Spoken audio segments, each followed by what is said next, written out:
Hello everyone, thank you for watching my tutorial. Today we are going to learn how to do a flag. In this instance, we're going to do a pirate flag. And I mean, you can do any flag you want. You can add your own personal logo or maybe the flag of your country, but essentially this is going to show us how to do a cloth simulation. So let's get started. First of all, as we have our usual scene set up from when we start a new scene in Blender, I'm going to go ahead and select all this and delete it. We're going to Shift A to add a new mesh plane. We're going to scale it up by hitting S. Scale it up really big, doesn't really matter, just make it really big. This is going to be our ground plane. Go up here to Filter, up in the scene collection.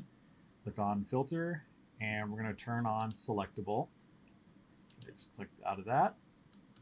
And with our plane filter, or I'm sorry, with our plane still selected, we're going to click disable selection to make it to where we can't select this because we don't really need to do anything with it right now. Now we're going to add a sphere, Shift A, Mesh, UV Sphere. Just going to scale this down, hit G, bring it up even more, hit along the Z axis by hitting Z. And we're going to hit Tab to go in edit mode, hit X to go. I'm sorry, we're hitting X on this little cross right here. You probably saw me do that.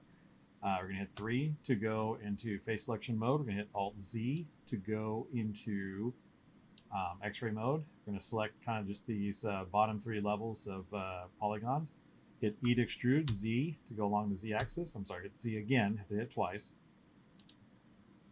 Left click to get out of that. And we're going to hit S to scale on the Z axis, hit 0 to flatten those out. Hit Alt Z to get out of X-ray mode. Now you're gonna notice we have multiple faces here. We don't really need these, so what we're gonna do is we're gonna right click and click dissolve faces. Basically, we're just giving this kind of a ornate flagpole look to it. Just really quickly, extrude, scale. I'm sorry, that's E to extrude, S to scale, E to extrude downward, automatically along the Z axis. We're going to hit E to extrude, S to scale, bring it inward, and then we're going to make use of our snap ability. First thing we're going to do is we're going to kind of zoom outward a bit to where we can see the top of our flagpole in the ground plane. We're going to go up here to our snap, our little magnet up here, click that on, go over here to the drop down menu, go to vertex, so we're going to snap to vertices. And what we're going to do is we want to snap to this vertex right here, but only on the Z-axis. So we're going to hit E to extrude, and automatically on the Z-axis, you'll notice if you just drag up and down, it moves just freely.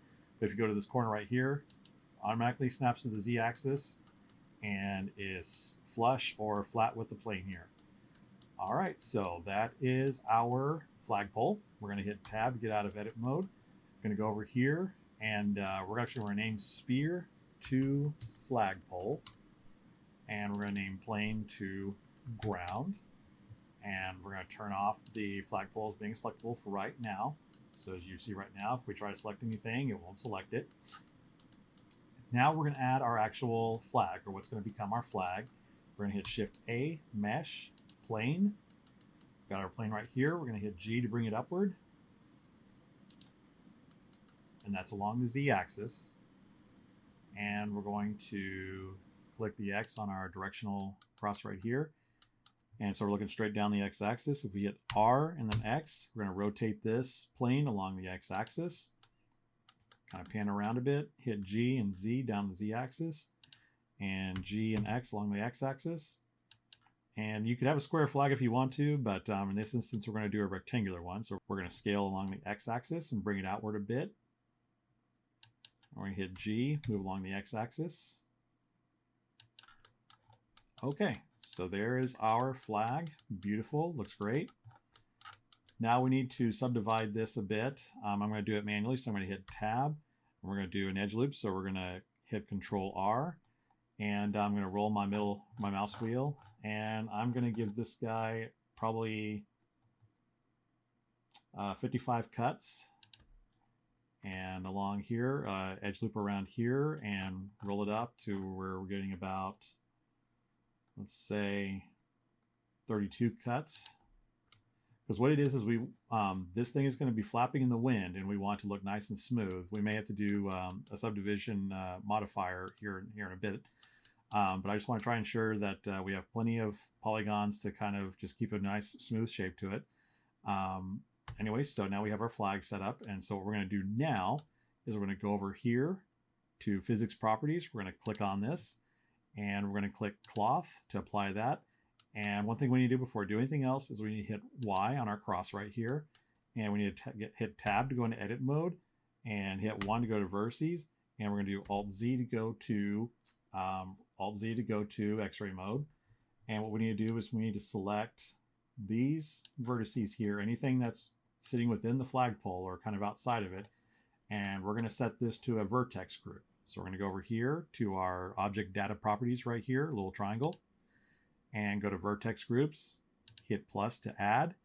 We're going to set this, we're going to rename group to flag anchor, and then make sure you click assign. Then we need to go back to, actually, I'm sorry, we're going to hit tab to get out of edit mode, hit Alt Z to get out of X-ray mode. We're going to go back over to physics properties and make sure you still have the cloth modifier on here. If we go down to shape and we go to our pin group, should be able to select our flag anchor. Now, right now, just so we test it, hit spacebar to animate. Kind of looks like almost like a NASCAR flag with the kind of the pixelation or the individual polygons.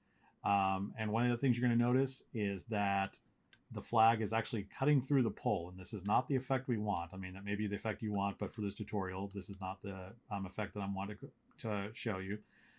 We want to make sure and set the collision with the flag to where whenever it hits that pole, it will react the way it's supposed to. So we're going to hit spacebar to stop it from animating. Going to go back to 0 on our timeline. And one thing we're going to do really quick is we're going to right click on our flag with our flag selected, of course. We're going to go to shade smooth. And then we need to set some collision with this guy. So we go down here to collisions, and we're going to click self collisions, and we're going to turn the quality up to 5. And then one other thing we need to do is we need to go to our flagpole and up here in your scene collection and make it selectable so we can select the flagpole. And then with the physics properties selected, we need to go to and add a collision modifier to this flagpole. So now whenever we hit spacebar to animate, lovely. Well, actually we're still, nope, looks like it's reacting correctly. Okay, so now we have our flag just kind of hanging along this pole. It's like maybe it's kind of a dry day with no wind or anything. We need to add some wind to this. So what we're going to do is we're going to hit spacebar. Or actually, I'm sorry. So what we're going to do now is set the timeline back to 0, and then we need to add a wind generator. So basically, we need to hit Shift A, go down to force field, and go to wind. And you'll see right here we have this little, just kind of little cylindrical looking shape right here. You can hit G to bring it up on the Z axis by hitting Z. And I'm sorry, I just realized we still have our magnets or our snap set right now, so we need to turn that off. Then we're going to hit G to move our wind generator by the X axis. And then we're going to hit R to rotate along the Y axis by hitting Y. And we have our little wind generator right here. So I'm going to see what we're going to turn this. We're going to turn the strength of our wind generator up to 1,000.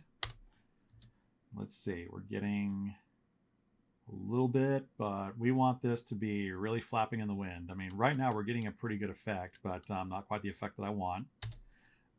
So we're going to turn the strength up to 5,000. You can see as it reset, we're getting a lot of flapping in the wind and everything. It's looking, giving kind of a realistic effect and everything. We definitely need to smoothen out this flag a bit more, so I'm going to hit spacebar to stop animating. We're on frame 1, so we're going to bring this back a bit, select our flag, make sure the flag is selected, and actually I'm going to go up here and change it from plane to flag.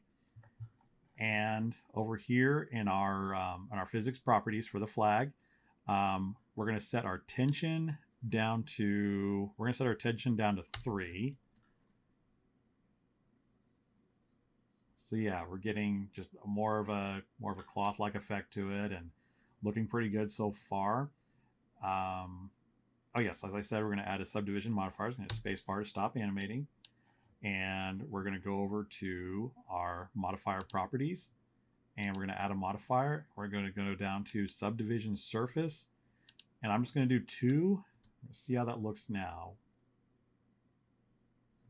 It's kind of, yeah, looking good, looking pretty good. Now let's go a little step further, just to add a little bit more, make this a little more fun. We're going to go from solid mode to preview mode, and we're going to add a texture to this flag. This is for, you know, like I said earlier, if you want to add your logo or the flag of your country or something. I mean, that's probably why you're here. We're going to add a texture to this. So we're going to go down to our material properties, and we're going to add new. And then we're going to go to our base color, and we're going to do an image texture. As you can see, it automatically turns black. Lets us know that it's added a shader to the flag. We're going to click, and we're going to click open, and we're going to go to, I just have a flag that I stashed in a folder for this tutorial. Click open, and we have our Jolly Roger, but as you can see, it's a little skewed, it's a little crunched looking and not quite right. So what I'm going to do real quick is I'm going to hit the Y. So I'm looking straight on the Y-axis down to this, or across the Y-axis to this flag.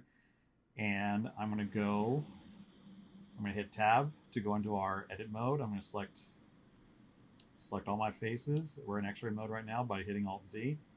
And I'm going to go to our UV right here. And I am going to set this to project from view. So now as you can see, it looks a little bit better. Now we're going to go to UV editing, and as you can see over here in the UV editor, we have the all the faces selected for the flag over here. Actually, I need to reselect them here, and I'm going to select them all by left click and dragging, and I hit G. Just kind of place it, just kind of eyeballing it. I'm going to hit S to scale. Make sure I'm sitting within the texture area that I have loaded here. Okay, looking pretty good. Now we're going to go back to layout, and as you can see, our flag texture is in place, and it's showing on both sides. I mean, because right now this is just a double-sided polygon, or I'm sorry, this is a double-sided flag. I mean, it's not a, you know, a block or anything like that. So let's go ahead and hit spacebar to animate it, and yo ho ho, a pirate's life for me. Hopefully this doesn't get flagged by Disney. But yeah, looking pretty good so far. And I mean, if you guys want to go a little further, I mean, we can do that. I'm going to hit spacebar to stop animating. I'm going to texturize the flagpole real quick. Just going to add a quick base color. Just kind of give it a brownish color. And hit tab, go to edit mode. And I'm still have X-ray mode on. If you don't, hit Alt-Z. Select all these faces for the top of the flagpole. Gonna go over here, add another material, hit plus new, hit assign, and then base color, we're gonna set it to yellow for the gold color, and we're gonna set our metallic all the way up and bring our roughness all the way down. We have kind of a disco ball look there, which is not the effect we want. So I'm gonna make sure I select all these faces for the top of the flagpole. I'm gonna not dissolve faces. We want to shade smooth, so that looks a little bit better. But yeah, as you can see, we have our pirate ship flagpole going, and looks pretty good. If you guys want to keep watching, we're just gonna add some basic lights real quick, and I hit spacebar to stop. Let's see, did I set this to smooth? I do. Okay. And let's add some lights real quick. Actually, let's go ahead and texture our ground plane as well. Let's turn off the selectable on the flag and the flagpole. We're done with those. Hit plus. Go to our base color. Set it to a greenish color. Maybe some pirates. Maybe this is where some pirates came and staked their claim and everything, because they're one particular group of pirates that use this specific flag. I know they all use it, or a lot of pirates use it. Who cares? Anyways, so we're going to turn off the ground plane, And we're going to turn off the wind as well because we're going to do some lights here. So we're going to Shift A, add a light, go to light area, hit G, Z axis, bring this over, hit G, Y axis, bring this over here, G, X axis, oops, lost it, G, X axis, and I'm going to rotate this along the X axis, rotate along the Z axis, and let's go ahead and switch our viewport shading to render preview. As you can see, it's very dark, so we're going to turn the power up to 1000. Oh, needs to be more powerful than that, so we're going to set to 5000. Some of these values may be based on how big of the composition you guys set up, so you're going to have to maybe kind of mess with the settings yourself a little bit.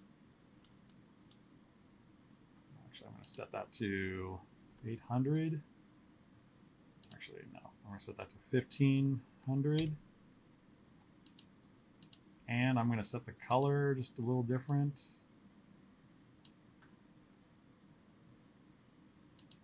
Let's see. Make this a little brighter. 1500. And we're going to copy this light. We're going to Shift D, hit G, X axis, bring it over here. If you guys watched a lot of my videos, this is just the basic lighting setup I do for everything. I just do this, just kind of throw this in case you haven't seen any of the others. You know, if you want to check out my other tutorials, that'd be great. I hope you're enjoying these, and hopefully you're finding these interesting. I'm going to change the color to light blue, just to get a little more coloring. And I'm going to bring down the brightness of this one down to 1400. I'm actually going to go ahead and bump this one up again. 2500.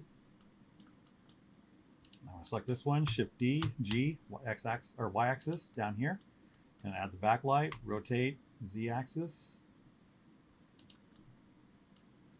rotate, Z axis, just kind of point at it. And I'm going to make this one super bright, 4000. And I'm going to set it to, we're going to set to a, I think to a purple, a reddish purple here. Set to 5000. And we need to set, actually I'm going to go back and I'm going to reset the flagpole to flagpole because I'm not liking the way this gold is looking. So we're going to turn the metallic down a bit.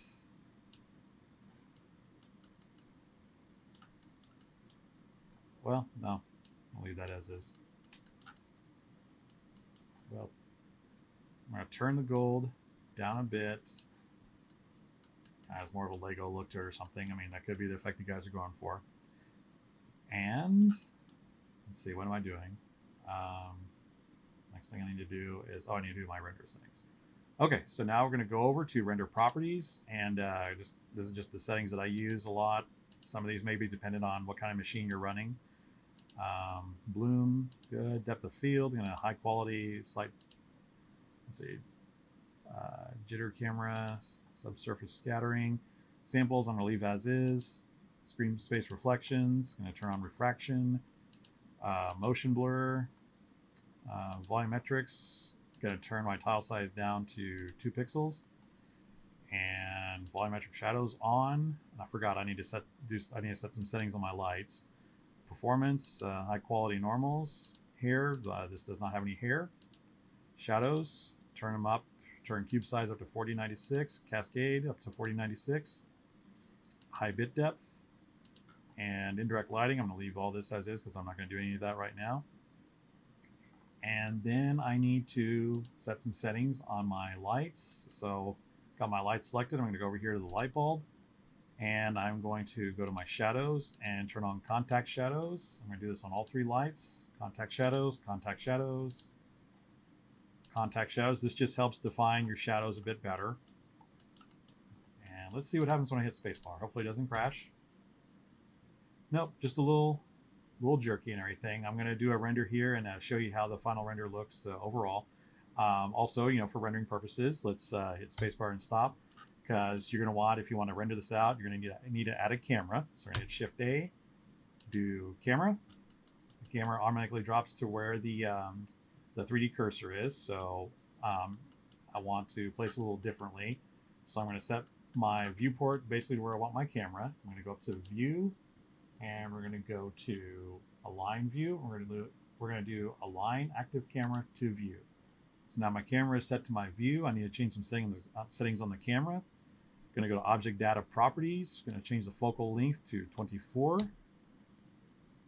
And then I'm going to go to view and hit my navigation and walk navigation and just kind of pan around using my WASD and Q and W keys along with my mouse, and just kind of place this at a fun angle. And then I'm going to go over to my world properties and set my background to just kind of a bluish color. Could add some clouds, but that's a whole another tutorial.